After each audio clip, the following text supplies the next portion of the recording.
Comment augmenter son poids dans le monde spirituel? Dans le monde spirituel, tout n'est pas mesuré en apparence, mais en poids. Ce que tu représentes réellement devant Dieu détermine ton impact dans le monde invisible. Les démons, les anges et même les circonstances spirituelles ne réagissent pas à ta voix, mais à ton poids spirituel. Tu peux être populaire sur la terre et pourtant léger dans le ciel. Mais tu peux aussi être inconnu des hommes, et pourtant redouté dans le monde invisible.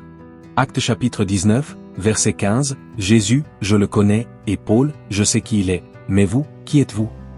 Cette parole révèle une vérité puissante. Dans le monde spirituel, le nom que tu portes n'a de valeur que selon ton poids devant Dieu. C'est pourquoi je te donne là et maintenant cet secret pour augmenter son poids dans le spirituel. Numéro 1, la communion profonde avec Dieu. C'est la base de tout statut spirituel. La proximité avec Dieu augmente ta densité spirituelle. Plus tu demeures dans sa présence, plus son essence remplit ton être. Exode chapitre 34, verset 29, Moïse descendit de la montagne, son visage rayonnait parce qu'il avait parlé avec Dieu. Ici le poids spirituel vient du visage à visage avec Dieu. Numéro 2, la consécration totale. Dieu ne met pas son poids dans des vases impurs. La sainteté n'est pas une option, c'est une loi de poids. Plus tu meurs à toi-même, plus Christ vit en toi. 2 Timothée chapitre 2, verset 21, si quelqu'un se purifie, il sera un vase d'honneur, utile au maître.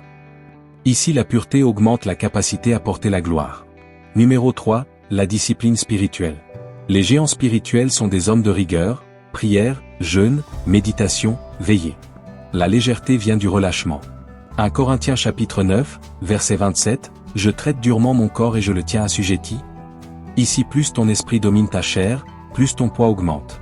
Numéro 4, l'obéissance radicale. Chaque instruction obéie ajoute une pierre à ton statut spirituel. L'obéissance est une transaction de puissance.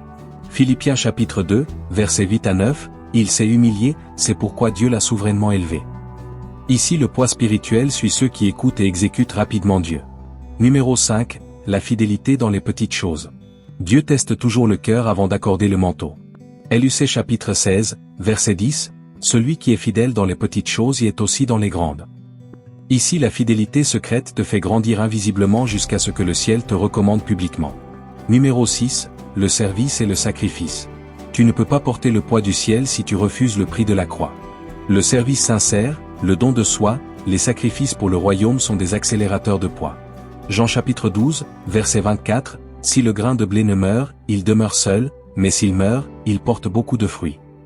Ici le sacrifice transforme ta légèreté en autorité. Numéro 7, l'humilité et le brisement. Les orgueilleux perdent rapidement du poids dans le monde spirituel. Dieu ne dépose sa gloire que sur les cœurs brisés. Jacques chapitre 4, verset 6, Dieu résiste aux orgueilleux, mais il fait grâce aux humbles. Ici l'humilité attire la présence continue de Dieu, et donc son poids. Pour finir, sache que le poids spirituel n'est pas une question de titre, mais de statut surnaturel. Tu ne grandis pas dans l'esprit par l'âge, mais par la profondeur de ta transformation. Chaque prière sincère, chaque renoncement, chaque obéissance ajoute une brique à ton statut spirituel. Souviens-toi, Dieu ne cherche pas des gens légers pour des missions lourdes. Avant que le ciel te recommande, il faut que la terre te façonne. Que Dieu vous bénisse.